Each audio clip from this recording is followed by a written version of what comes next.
nosotros. Me encanta poder platicar con personas que le saben a temas que están en la boca de todo el mundo, en la preocupación de todo el mundo. Y voy a empezar con una pregunta muy sencilla. ¿Es el mismo Trump del 2016 que vamos a enfrentar en 2025? Max, gracias por la invitación primero y después pues decirte que no es el mismo Trump. He oído a muchos analistas repetir las mismas ideas, que viene acompañado de un grupo mucho más radical, mucho más leal a él, que viene pues sabiendo que no busca una reelección, que viene con más apoyo popular, porque esta vez obtuvo la mayoría del voto popular, pero adicionalmente hay otro tema, su visión ha cambiado y sus peticiones han cambiado respecto a México. ¿Qué interesaba a Trump hace 8 años cuando entró a la Casa Blanca? Pues le interesaba la seguridad fronteriza, por eso hablaba tanto del famoso muro, e interesaba el comercio, ¿no? Renovar el TEMEC, hacer el famoso, pasar el Telecán al TEMEC. ¿Qué interesa a Trump con México hoy? Bueno, respecto a migración ya no se habla tanto del muro, el muro pues, lo dejó atrás. Lo que es una deportación masiva, de la cual no hablaba la vez pasada. Entonces, cuando la gente te dice, pero cuando gobernó no deportó tanto, sí, tampoco dijo que los iba a deportar, no era su interés. Hoy sí lo tiene como agenda prioritaria, la deportación pues de un buen número de personas. ¿Van a ser los 12 millones que él asegura? No, desde luego no. Sería brutal para la economía estadounidense que está prácticamente a pleno empleo.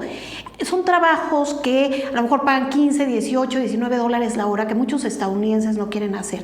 Si en efecto hubiera enormes números de millones de deportados, pues se generaría un daño tremendo a la economía de Estados Unidos, particularmente estados como California y Texas, en donde pues la mano de obra migrante y particularmente mexicana es fundamental. 8 de cada 10 trabajadores del sector agrícola son mexicanos. Y en el tema de seguridad, pues ya no nada más es seguridad fronteriza, es los carteles de la droga, el trasiego particularmente de fentanilo, y qué está haciendo México para detenerlo, y ahí viene la designación por parte de Donald Trump a los cárteles de la droga mexicana como organizaciones terroristas.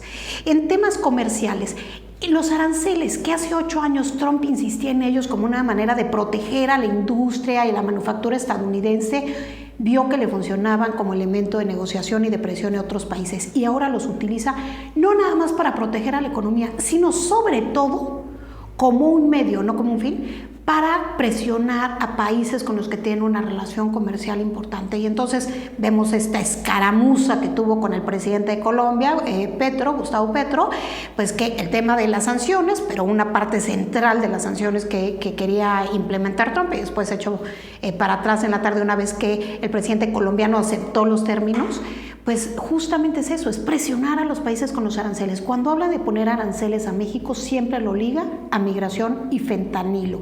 Entonces, negociar estrictamente desde una visión comercial no es suficiente. No es suficiente decirle a Trump, producimos juntos, 80% de los bienes que se exportan a Estados Unidos son intermedios. No, en realidad su visión ha cambiado respecto a México y respecto al mundo. Este es un Trump más radical, un Trump más decidido, con más claridad y con más conocimiento de la maquinaria política washingtoniana. Justo para allá iba, porque el Trump del 2016 parecía en algún momento que ni siquiera creía que podía ganar, ¿no? Y de pronto llega al poder y a tuitazos y ocurrencias que no acababan de aterrizar. Esta vez tiene Project 2025 y tiene un grupo que le preparó toda una serie de medidas inmediatas de transición y a la hora de llegada. Este es un Trump que en el primer día firmó 26 órdenes ejecutivas. En el primer día ya había lanzado quién sabe cuántas instrucciones con cosas muy precisas. Y entonces no solo es un Trump diferente en términos de actitud frente a la política, sino tiene como esta no sé si instrucción sea la palabra adecuada, tiene como esta petición de los grupos de apoyo de vamos a arrancar, como dicen ellos, hit the ground running, ¿no? Sí. O sea, aquí no vamos a llegar a aprender ya vamos a empezar a generar acciones concretas. ¿Cuál te parece la que más tendría que preocuparnos como país? Sí, tienes toda la razón. Ellos quieren llegar y en los primeros días de su mandato ya estamos viendo pues estas acciones pues muy radicales de cambio brutal de Estados Unidos al interior y en su relación con México y con el mundo. Creo que en el caso mexicano los aranceles, como son un elemento de presión, van a estar ahí los 4 años como una espada de Damocles que podría caer sobre nuestra cabeza. ¿Cuál es el riesgo? Pues que los inversionistas pierdan el apetito por invertir en nuestro país ante la incertidumbre, porque más allá de que lleguen o no los aranceles, la incertidumbre pues siempre estará presente y eso pues desde luego complica que haya certidumbre jurídica para la inversión. Creo que uno de los temas más delicados y para los que México está menos preparado es el tema de las deportaciones. Estas deportaciones masivas, siempre se dice, bueno, pero Obama deportó más personas. Obama en efecto es el presidente del cual se tenga registro en la historia reciente de Estados Unidos que más personas deportó, 3 millones de personas. Yo partiría de que Donald Trump va a querer romper ese récord. Partamos de esa vez, porque a él siempre le gusta ser el que más hace, el que más puede. ¿Cuántos deportó Obama en el primer año? 600,000. ¿Qué podríamos esperar este año de Donald Trump para tener un número en mente? Pues a lo mejor unos 600,000, por ahí, ¿no? Quizás un poquito más, por ahí. ¿Está México preparado para eso? Bueno, pues se lanza este proyecto de pues construir 9 centros de pues recepción de migrantes, particularmente que está muy grande en Ciudad Juárez, en aquella explanada en donde dio un discurso alguna vez el Papa, y pegado a la frontera, y están operados las cocinas pues por el ejército, etcétera. Hombre, está bien que sean cosas así, pero ¿será suficiente? El tema es que institucionalmente nos encuentra muy mal parado este desafío, porque hemos durante años diseñado la política exterior. Si nosotros vamos al presupuesto de egresos de la Federación de este año, 2025 versus 2024, hay una disminución de 10% en los recursos dedicados a política exterior. Cuando tienes el regreso de Trump a la Casa Blanca hay una tremenda convulsión geopolítica a nivel global. ¿Y eso cómo se traduce? Pues en menores recursos en nuestras embajadas y consulados que han sido llenados de políticos de ocasión, de diplomáticos de ocasión y no de diplomáticos de formación o de vocación, y que no necesariamente tienen las herramientas para hacer frente a lo que se viene en los consulados de México en Estados Unidos. Debido a la austeridad, pues se dejaron de pagar pues todos los programas en el gobierno federal tipo Office, no se pagan licencias en el gobierno y pues operan ahí pues como pueden, con paquetes pues que tienen su licencia propia o con algunos de sus fuentes abiertas. Se hizo un software de Cancillería propio porque ya no podían pagar la renovación de los que contrataban, y este software tiene muchas intermitencias y en los consulados me dicen pues que es muy difícil atender de manera eficiente a nuestros connacionales. Más allá del plan que se está haciendo y estos $100 que se le darían a alguien en una tarjeta, pues que son meramente paliativos, el problema es cómo nos encuentra este desafío hoy en términos institucionales, tanto en la política exterior como en la política migratoria, pues no estamos bien. Sumando a esto, el presupuesto de egresos de la Federación para 2025, dicen los expertos, es una fantasía, ¿no? Es decir, es una fantasía porque está basado en un crecimiento que no va a haber. Acabamos de recibir hoy el crecimiento y ya crecimos, ¿no? Hay un trimestre de desaceleración. El PIB del año pasado, de 2024, es menor al que esperábamos. Se espera que sea un año muy difícil, y esto sin aranceles, ¿no? Y entonces el presupuesto no va a recaudar, no hay de dónde jalar dinero. Y entonces nos enfrentaremos a todos estos retos de recibir a miles, quizá millones de personas en poco tiempo y tratar de ubicarlas de cierta manera. ¿Cuál te parece que sería el breaking point? ¿En qué momento México ya entra en una crisis en términos de números de migrantes? ¿Cuántos más o menos calculas que podríamos recibir y humanamente tenerlos en lugares dignos? ¿Y en qué momento ya es una crisis brutal humanitaria? Pues mira, no tengo un número en mente. Habría que hacer un análisis mucho más profundo de pues literalmente cuántas camas hay en todos los albergues a lo largo de la frontera, considerar realmente cuánta gente pues está ahí para dar atención a los migrantes. Pero lo cierto es que no teníamos preparado con antelación un proyecto pues de diferentes secretarías de Estado que pudiera hacer frente a este desafío. Hoy vemos que están trabajando a marchas forzadas en el gobierno, que están tomando algunas acciones que puedan ser pues quizás paliativas. ¿Sí están trabajando o nada más están diciendo que están trabajando? No, yo creo que en particular en este caso ha cambiado un poco la visión de decir es un un discurso de campaña, que lo decían apenas un día antes de la elección, se lo pasaban diciendo que era un discurso de campaña, a decir, esto es una realidad, ahí vienen, hay que hacer algo, y los voy trabajando, pero en 2 meses, ¿cuánto puedes hacer? Esa es la pregunta. El tomar siempre pues actitudes reactivas y no preventivas desde antes. Y no solamente es un tema de la acogida a los deportados, sino también de la calidad de los negociadores en la relación con Estados Unidos.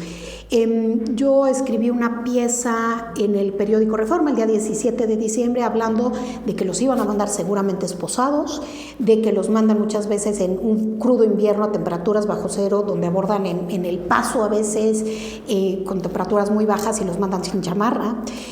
Hablaba también de que cuando trabajan en prisiones les dan un cheque, y ese es a veces el único recurso que ellos tienen y llegan a México y ningún banco los acepta, y que había que prever todas esas situaciones, adelantarse, trabajar con la Asociación de Banco de México, trabajar con los empresarios para casar la oferta con la demanda laboral, algo que recién se anunció ayer, trabajar pues con tener cuáles van a ser los puntos sensibles. Se perdió la memoria institucional de quienes negociaron con la administración Obama en su momento este tipo de temas, pero se sabía pues que esto podía resurgir. Y no se le dio mucho juego al tema. Y ahora, el fin de semana, con pues, la tensión que hubo con Colombia, con Brasil, por el tema de que los migrantes venían esposados, los deportados, cuando los regresaban, empezó a ser un tema pues, de noticia internacional, cuando no es algo nuevo.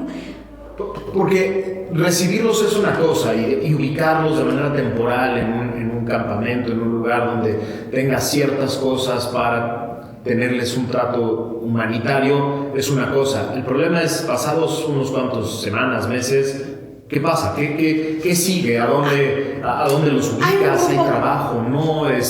¿Los nacionalizas? ¿Los mandas a sus países? ¿Qué sigue después de unas semanas y unos meses de tenerlos ahí? Pues habría que separar por grupos. Hay un grupo particularmente vulnerable, que es aquel que lleva mucho tiempo en Estados Unidos, aquel que ha pasado la inmensa mayoría de su vida en Estados Unidos, que regresa y no tiene casa, no tiene amigos, no tiene empleo. ¿A dónde va con $100, no? Ese es un grupo particularmente vulnerable. Otro grupo que requiere una atención diferente son los nacionales de terceros países, aquellos que no son mexicanos y que los van a regresar a territorio de México, ¿no? ¿Cómo vamos a trabajar con ellos? Y bueno, desde luego hay poblaciones vulnerables que hay que atender de manera diferenciada, y luego pues está el grupo de criminales, ¿no? En efecto, aunque Donald Trump ha buscado imponerle etiquetas de migrante equivale a criminal, no lo es. De hecho, la inmensa mayoría de los mexicanos que van a trabajar a Estados Unidos van buscando mejores horizontes de desarrollo, dispuestos a trabajar día y noche para tener un mejor futuro y para mandar remesas para sus familias.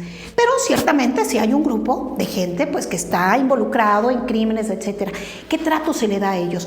¿Va México a recibir los nombres completos, lugar de nacimiento, qué crímenes pesaron sobre ellos en Estados Unidos, para ver si aquí en México hay órdenes de aprehensión pendientes, para ver cómo se les va a recibir y en ese momento pues se va a ejecutar esta orden de aprehensión, o qué trato se le va a dar a este grupo? Entonces creo que tiene que haber una estrategia diferenciada. Es un tema pues muy complejo, y desde luego pues esperemos que haya caro, ¿no? Una atención al tema. Muy caro cuando pues tenemos un presupuesto, como decíamos, apretado. Y fíjate, es curioso, pero hay cierto optimismo entre los mexicanos. Una encuesta del Financiero pone que 66% de los mexicanos consideran que 2025 será un año mejor en términos económicos. Ahora vamos a la realidad. Tenemos un déficit de casi 6% en el año pasado, y viene Donald Trump y mucha gente dice, eso va a ayudar a México, porque le va a ir bien a la economía estadounidense y eso va a remolcar a la economía mexicana. Ahí habría que ser más cautelosos con el diagnóstico, porque hay dos temas principales. El primero es lo que decíamos al principio, la sombra de los aranceles sobre México, que puede hacer pues, que los inversionistas pierdan apetito. La incertidumbre misma respecto al futuro de la relación entre México y Estados Unidos puede complicar las cosas. Otro tema que tiene que ver con Trump y que puede afectar la economía mexicana y que no sucedió hace 8 años es la preocupación que tiene hoy la Casa Blanca respecto a la presencia de China en México, y que va a haber mucha presión para que haya mayores controles de esa presencia y mayor transparencia. Y eso pues puede afectar un poco la economía mexicana, porque si bien los números oficiales reportados pues son muy bajos respecto a la presencia de China en México, pues en realidad el Baker Institute habla de que la inversión china en nuestro país es 10 veces más la reportada. Ahorita vamos a China y los temas de seguridad. Quiero hacer un par de preguntas más sobre el tema migrante. deportar a miles, cientos de miles o millones de migrantes tiene otra implicación sobre la economía, que es las remesas. Esto que ha presumido el gobierno como un gran logro y que hemos roto récords en los últimos años sobre el flujo de dólares que llegan a México vía las remesas de connacionales. Entre más migrantes y sobre todo productivos sean deportados, las remesas se ven afectadas y la economía se ve afectada. Y si a esto le sumamos todo el tema de la incertidumbre que genera la reforma al Poder Judicial y la incertidumbre que genera, digamos, la vigencia de los contratos, la vigencia de ciertas leyes, la seguridad que puede tener una empresa internacional de llegar a invertir en México y no tener a quién acudir cuando el gobierno no cumple alguna de sus obligaciones. Esto pega, ¿no? Esto pega en esta idea de la economía y entonces Trump encuentra mucha debilidad y por lo tanto mucho miedo en la reacción a la amenaza de las remesas, ¿cierto? Así es. Mira, el tema de las remesas es fundamental porque a veces no entendemos la magnitud de lo que significa para la economía de México las remesas. Normalmente está entre el 3.5% y el 4% de nuestro PIB. Es brutal, 60,000 millones de dólares en 2023. Entonces, ¿qué va a pasar con las remesas? Bueno, puede ser, como se ha visto en ocasiones anteriores, que cuando hay miedo entre la población migrante mexicana que vive en Estados Unidos, primero haya un repunte. Puede ser que en el primer corte veamos un repunte. Lo que tenga lo mando. Lo que tenga lo mando, porque no desea que me deporten, me quedo sin mi dinero acá, voy mandando. Entonces puede ver que veamos un repunte. ¿Qué pasa si realmente se cristaliza esta idea de que, sobre todo, migrantes productivos en grandes números sean deportados? Desde luego va a bajar el ingreso por remesas, que es la fuente de mayor ingreso de dólares a nuestro país. Entonces, claro que te podría tener un impacto. Y a eso sumado, no sé si sea cierto o no, pero se me ocurre que si se pone muy agresivo el tema de las redadas y demás de ICE en ciertas ciudades, no solo es los deportados, sino empresas teniendo más miedo a contratar migrantes no legales y por lo tanto más personas que se quedan en Estados Unidos pero no tienen ese ingreso que tenían para mandar a México. ¿Puede ser? La vocera de la Casa Blanca esta semana señaló que la estrategia tiene dos brazos: las grandes deportaciones y por otro lado imponer más sanciones a las empresas que contraten a migrantes no documentados. Este segundo componente será fundamental porque en efecto puede bajar el interés en contratarlos, pero tendría enorme impacto en la economía estadounidense. Porque para ellos, en una economía en donde no hay desempleo, poder atraer mano de obra estadounidense, van a tener que subir los sueldos de manera sustancial. ¿Y qué hace eso? Genera inflación. Y además, si te quedan los huecos en la economía porque no logras atraer esa mano de obra, ¿qué haces? Limitas tu crecimiento económico. Muchas de las propuestas que hace Donald Trump son mutuamente excluyentes. Es mutuamente excluyentes grandes números de deportación con crecimiento económico y limitar la inflación. Es mutuamente excluyente imponer aranceles a otros países con limitar la inflación. Entonces, él va a tener que balancear hasta dónde, cuáles son sus prioridades e ir calibrando esto. Por lo que algunos deducen, no va a haber grandes números de deportaciones. Ahí sí, yo estoy en desacuerdo. Esa es la bandera de su campaña. Creo que sí, en efecto, él es un hombre mediático y mucho de lo que veremos, sobre todo estas primeras semanas en lo que se acomodan y todo será muy mediático. Imágenes de las redadas, la decisión reciente de mandar a los migrantes a Guantánamo, a la parte naval de Guantánamo, pues que estaba abandonada, había 15 personas, dicen la vamos a rehabilitar como una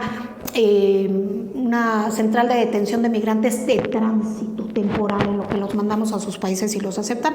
Me parece delicado, no creo que se tenga la infraestructura ni de lejos para albergar a 30,000 personas como ellos dicen, requiere recursos nuevamente.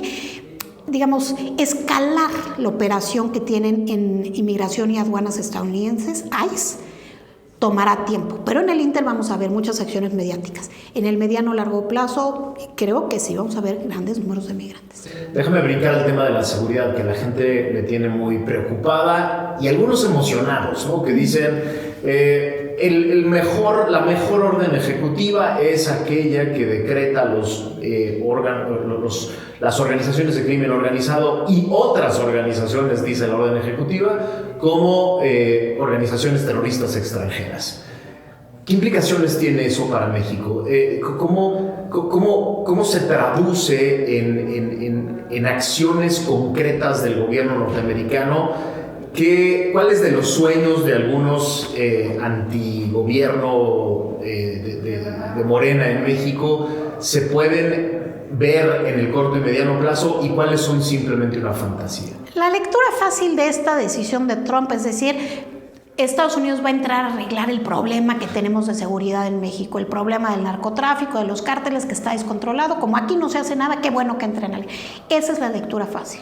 En realidad es mucho más complejo que esto. A esta medida se opuso no solamente esta administración, sino la de Felipe Calderón también, rotundamente, y la de Peña Nieto también. Y buscaron desde la vía diplomática oponerse a que sucediera. ¿Por qué? Porque tiene implicaciones para el país mucho más allá del tema de seguridad.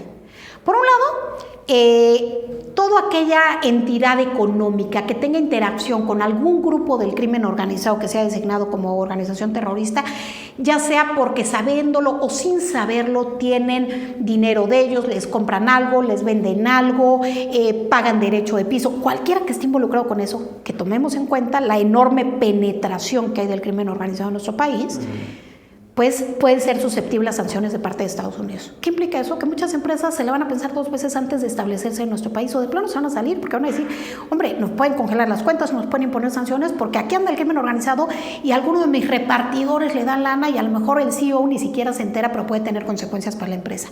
En términos bancarios, el tema es aún más delicado. Los requisitos de compliance van a ser tan estrictos que puedan pues disminuir el apetito por entrar a ciertas zonas del país por parte de algunos bancos, etcétera. Entonces, tiene implicaciones para la economía. También pueden venir decisiones unilaterales en materia de apoyo a programas de organizaciones de la sociedad civil a través de agencias como USAID. Puede venir también, no es directa la puerta como algunos creen, pero puede abrir paulatinamente la puerta para alguna entrada soft, intervención soft por parte del gobierno estadounidense. ¿A qué me refiero con esto? A ciberataques, a algún dron que pueda lanzar. ¿Qué problema tiene esta entrada de un dron? Algunos dirán pues que venga el dron y que mate que acabe con un cártel, que acabe con un capo de la droga. No es tan exacto. Estados Unidos no hay que menospreciar cómo se puede equivocar en estas cosas. Lo hemos visto en muchísimas operaciones.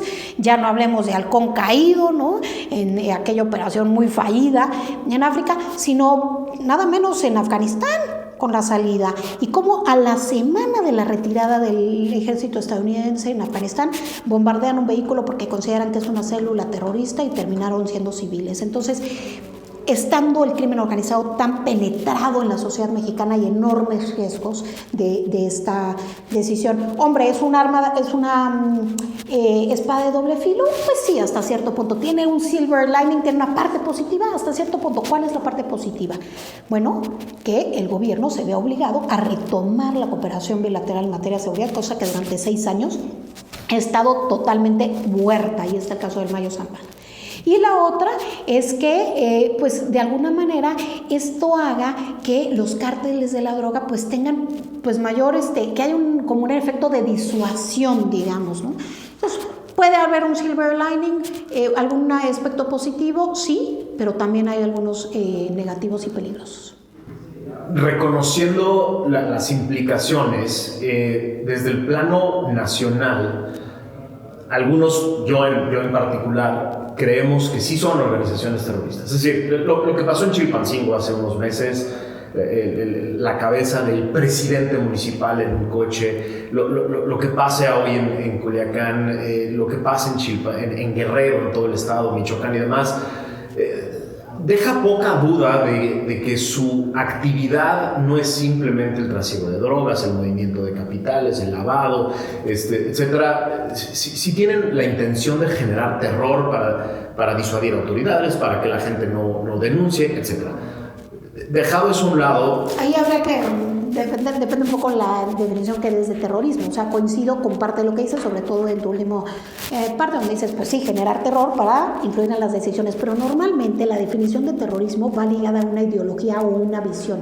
Cuando los cárteles de la droga lo que defienden son sus intereses económicos. Y cárteles de la droga es muy limitado. Digamos, los grupos del crimen organizado en México lo que defienden son intereses económicos, no una ideología. Y a partir de ello, pues podría uno ahí entrar en una línea muy delgada, ¿no? De si realmente son o no terroristas. Puede ser, y sin tratar de polemizar el concepto, el que usa Naciones Unidas no lo liga a una ideología. Dice, son los grupos que ejercen la violencia para generar terror en la población o en los gobiernos. Dejemos la definición a un lado, y si nos gusta o no la designación de los cárteles como terroristas. El punto es que en el momento en que cambie la definición y el señalamiento de parte de la comunidad norteamericana, puede cambiar el discurso en México sobre estos grupos. Según dice la orden ejecutiva, Marco Rubio tiene 14 días, tenía 14 días del día que firmó Trump, para, en coordinación con otros entes de gobierno, designar la lista de estos son. Correcto. Y estos son sus aliados y estas son las acciones que hay que ejecutar. ¿No te parece que en el momento en que quede esa lista, no sabemos si la vamos a conocer o no sabemos qué tan amplia o corta va a ser, ¿no te parece que en ese momento puede cambiar incluso la visión que tenemos en México sobre estos grupos de crimen organizado y obligar al gobierno a reaccionar de alguna manera? O sea, al cambiar el nombre cambia la dinámica, ¿no? Ojalá, no necesariamente, ojalá. El problema es, no hay confianza del gobierno estadounidense en las instituciones de seguridad de México. Es bien sabido que el crimen organizado está metido, ¿no?, entre las autoridades. Ojalá cambie el discurso, y no solo el discurso, ojalá cambien las acciones. Ojalá esto le permita a la presidenta emanciparse y poder en esta agenda tener una actitud diferente. Porque hasta ahora sí hemos visto por parte del actual gobierno un aumento importante en decomisos de drogas, en detenciones de gente ligada al crimen organizado, pero no hemos visto un cambio realmente radical de atención al fenómeno del crimen organizado en nuestro país. Y habría otra cosa, si realmente hay voluntad de esta administración, ojalá que la haya, que es colaborar con Estados Unidos para decir, bueno, como son organizaciones terroristas, todos aquellos que les venden armas, pues también deben ser sancionados. Y ahí están todas tus empresas de venta de armas. El 70-80% de las armas que usa el crimen organizado en México viene de Estados Unidos. Entonces, ¿cómo utilizamos esta medida para que realmente haya un control de ese trasiego de armas? Hombre, no está en el interés de Donald Trump, que es muy cercano a la Asociación Nacional del Rifle, y ahí es donde ellos también les puede tener una afectación que no necesariamente les guste, pero si ellos lo pusieron sobre la mesa, aprovechémoslo en ese sentido. Para allá iban mis siguientes dos preguntas. La primera es, el perfil del embajador que nos mandaron no es un perfil normal, ¿cierto? No. Es un mensaje muy claro de cuáles son las prioridades del gobierno norteamericano respecto de México. Y la segunda pregunta es, no solo la designación de organizaciones terroristas extranjeras no solo tiene implicaciones con empresas u organismos que se relacionen con ellas en México, también en Estados Unidos. Es decir, estas armerías de ciertos estados que le venden a cualquiera van a tener que pensarlo dos veces, porque si le venden a estas organizaciones terroristas extranjeras también se venden una bronca, ¿no? Lo mismo bancos internacionales, lo mismo fondos en Estados Unidos. Es decir, también tiene implicaciones allá, ¿no? La designación. Sin duda. ¿De qué depende que realmente sea más lo bueno que lo malo que salga de esta decisión? Uno, de la reacción del gobierno de México, si realmente esto lo obliga a tomar una actitud diferente frente al crimen organizado y actuar en consecuencia. Y dos, la responsabilidad de las decisiones que se tomen en la Casa Blanca. Porque ahí también habrá un peso enorme de hasta dónde voy a entrar a México, en qué condiciones. Porque si ellos hicieran una intervención con un dron, etcétera, en algún momento, no de manera inicial, etcétera, pero es un discurso que ha generado tracción entre algunos cercanos a Trump. Bueno, si eso sucediera, pues evidentemente habría un daño diplomático mayúsculo, estuviera en el poder quien estuviera, porque es una violación a tu soberanía. Entonces, ¿de qué depende que esto sea positivo y no negativo? De la responsabilidad que se asuma desde los dos gobiernos. Nunca he leído un libro de Trump, pero él refiere que en sus libros y en sus técnicas de negociación está debilitar primero al oponente, debilitar primero al enemigo, para después sentarme a negociar. Eso lo ha dicho. Sí, the state of the art. Exactamente, ¿no? Yo primero aplasto, pego, golpeo, lo debilito y ya luego negociamos. Correcto. Viene la negociación del Tratado de Libre Comercio, la renegociación.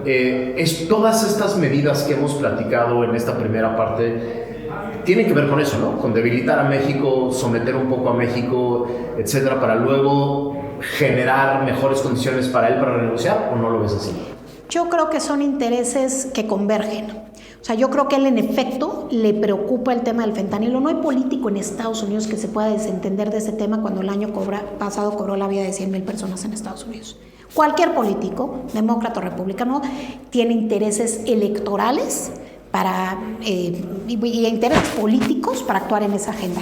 El tema de la migración, yo tuve la oportunidad de estar en el día de la elección en Pensilvania platicando con algunos votantes y gente que le preguntábamos en la calle, el que iba pasando te decía, es que la migración, hay una invasión a la migración. O sea, sí es una prioridad del estadounidense. Saca el New York Times una encuesta reciente en donde les preguntan, ¿está usted de acuerdo con que se deporte a las personas que entraron en los últimos 4 años al país y están aquí de manera indocumentada?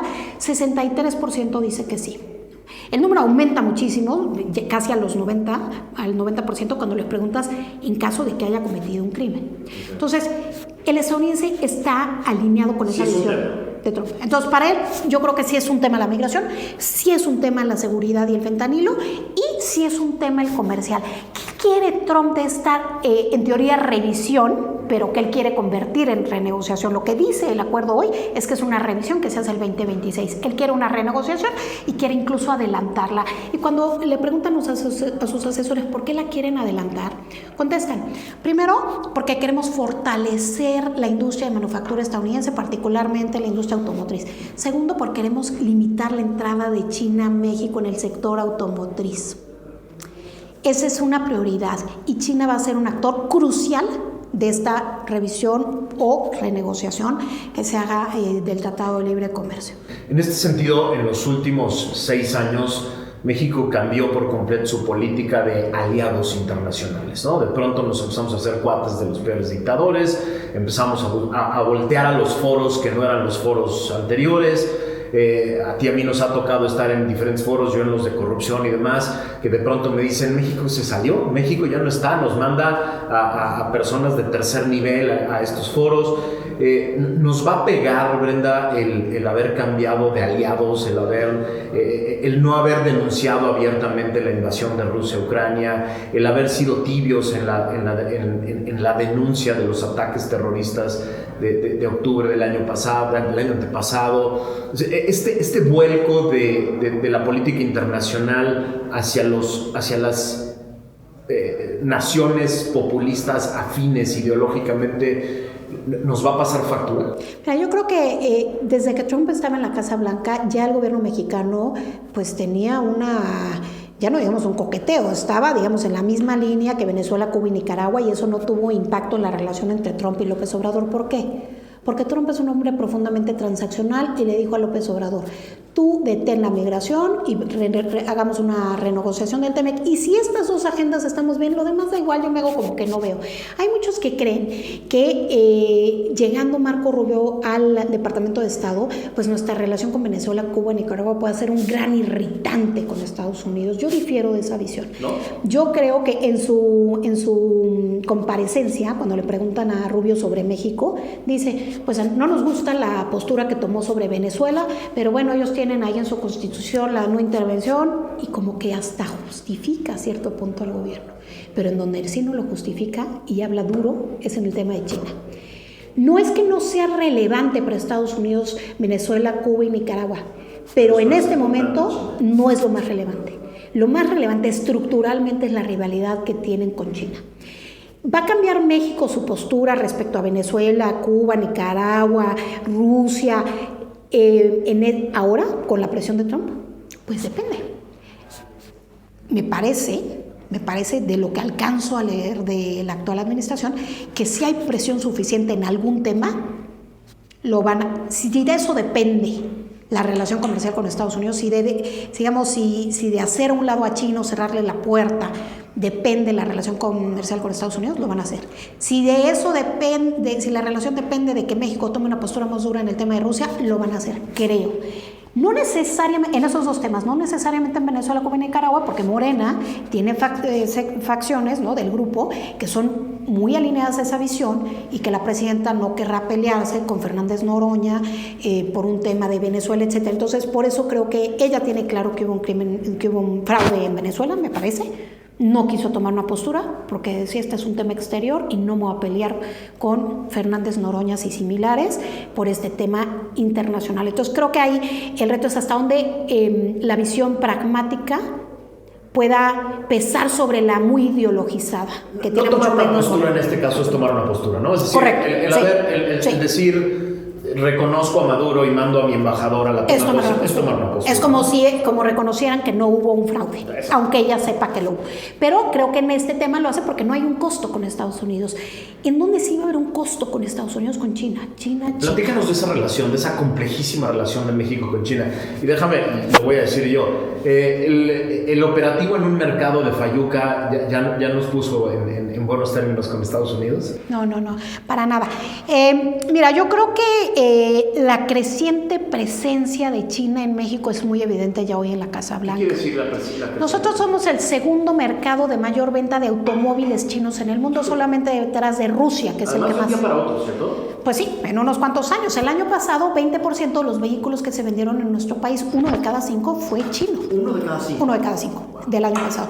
Y somos hoy el segundo mayor mercado de vehículos chinos a nivel global, solamente después de Rusia. Muy enojado Estados Unidos. Muy enojado porque el sector automotriz es muy delicado para Trump, es muy delicado para la política estadounidense, es clave para su electorado. Además, toda esta famosa zona del Rust Belt, pues tiene como una de sus agendas principales esta de fortalecer la industria automotriz estadounidense. Entonces, la lógica de Trump no es que México esté violando el TEMEC, porque yo escucho a algunos analistas económicos que con razón afirman, bueno, la entrada de China a México no viola el TEMEC. No es que no le esté violando, es que Trump dice, tú eres mi socio, mi principal socio comercial, eres mi vecino y estás con mi adversario, con mi principal adversario, pues ya siendo el segundo mayor importador de coches, eres el quinto mayor destino de exportaciones chinas, es México a nivel global.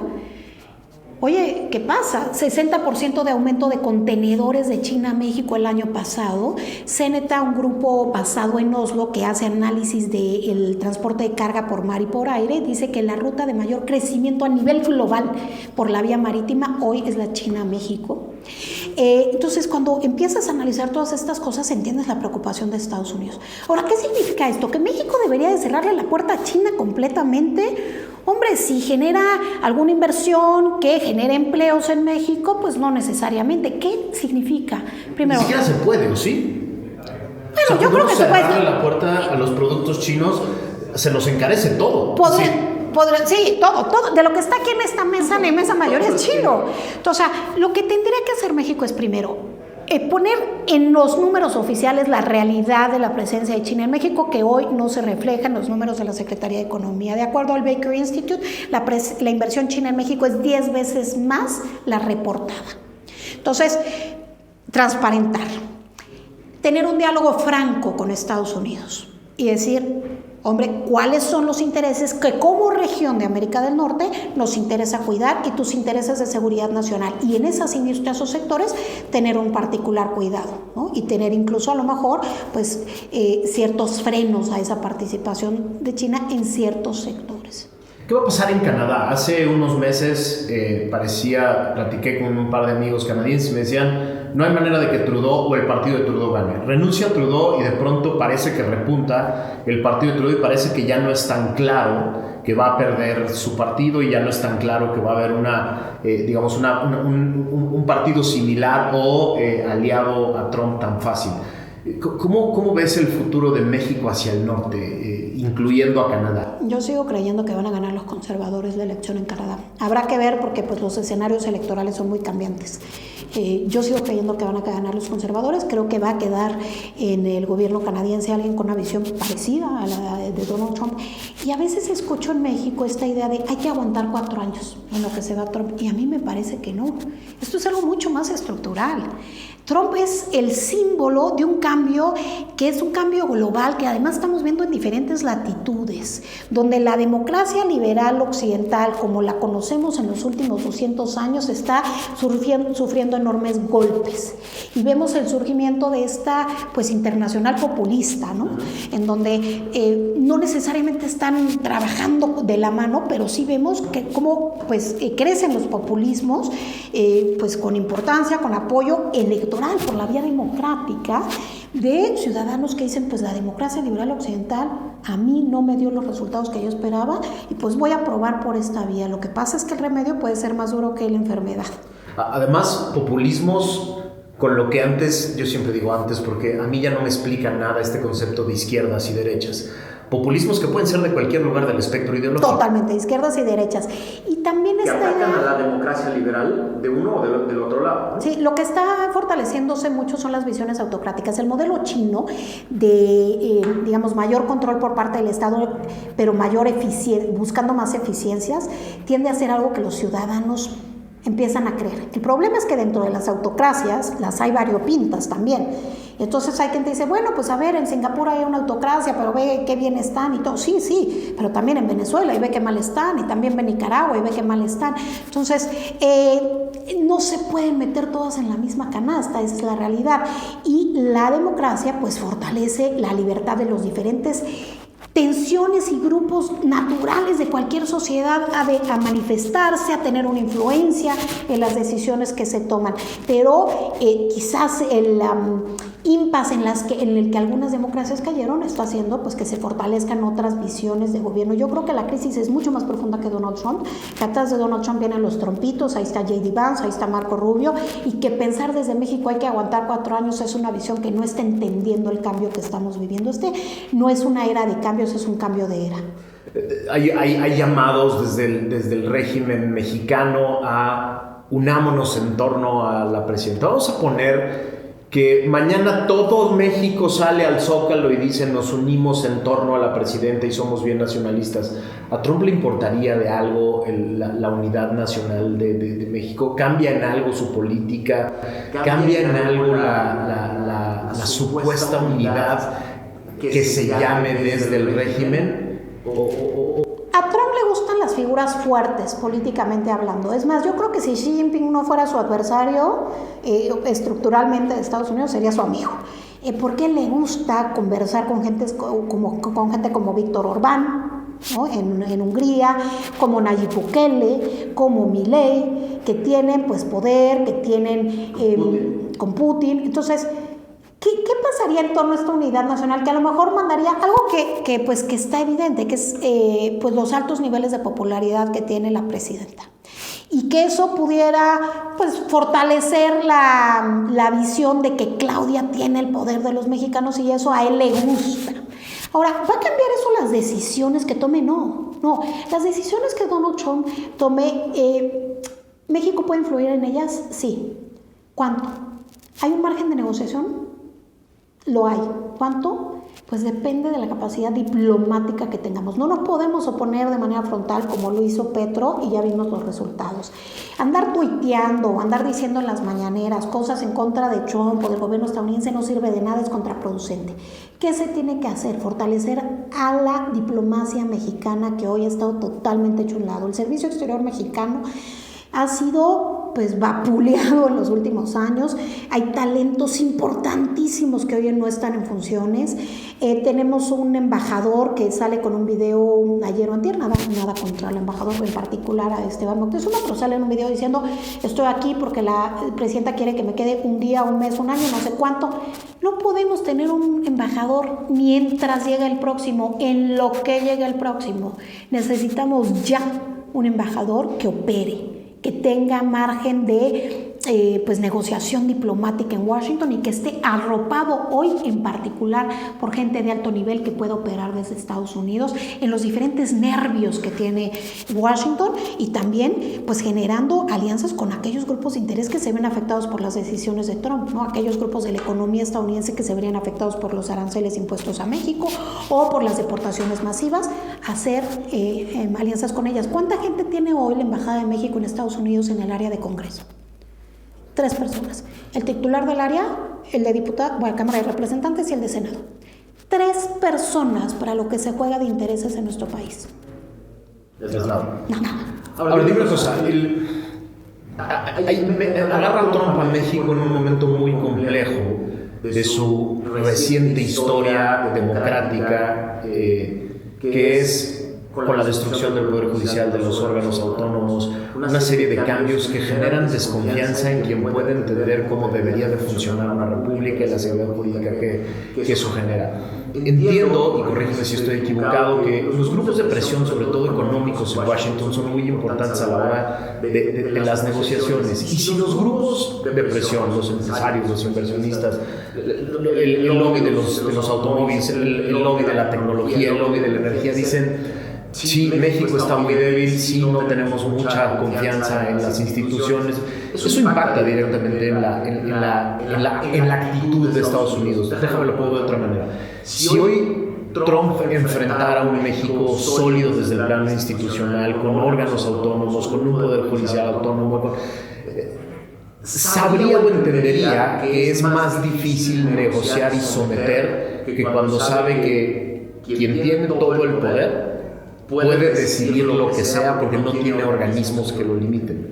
Estoy de acuerdo con tu segundo planteamiento. Si tuviéramos una mayor equilibrio de poderes, un poder judicial robusto, sólido, pues eso podría ayudar, digamos, a que él dijera, bueno, pues es que en México no solo decide la presidenta. Ahora, a él le gusta esta condición. Le gusta la condición de un gobierno más autocrático porque justamente puede llegar pues con una persona a la mesa y acordar. Esa persona no tiene que regresar a que el Congreso se lo avale porque eso está dado por un hecho, no tiene que regresar a enfrentar trabas judiciales porque eso está dado por hecho.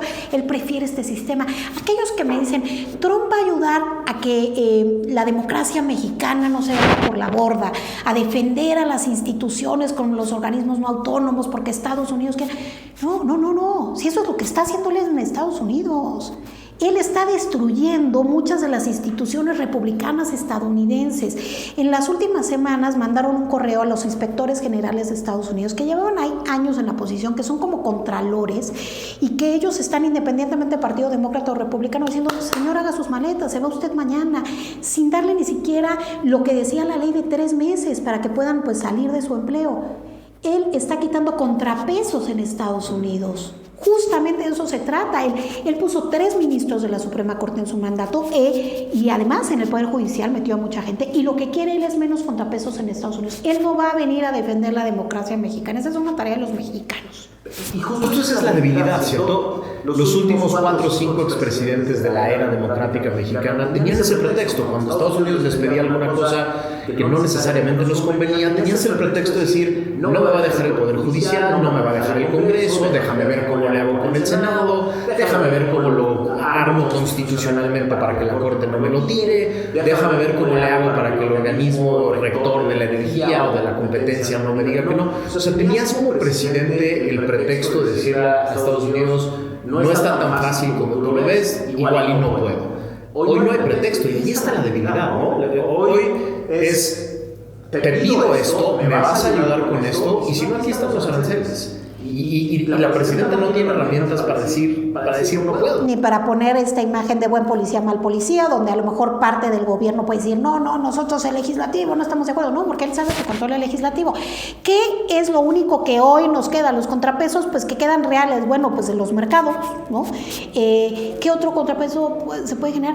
Bueno, desde luego, el tipo de cambio, los mercados, todo esto, pero algo importante será justamente la diplomacia. Hay gente que piensa que la diplomacia es irse a tomar un cóctel y un Ferrero Rocher. No.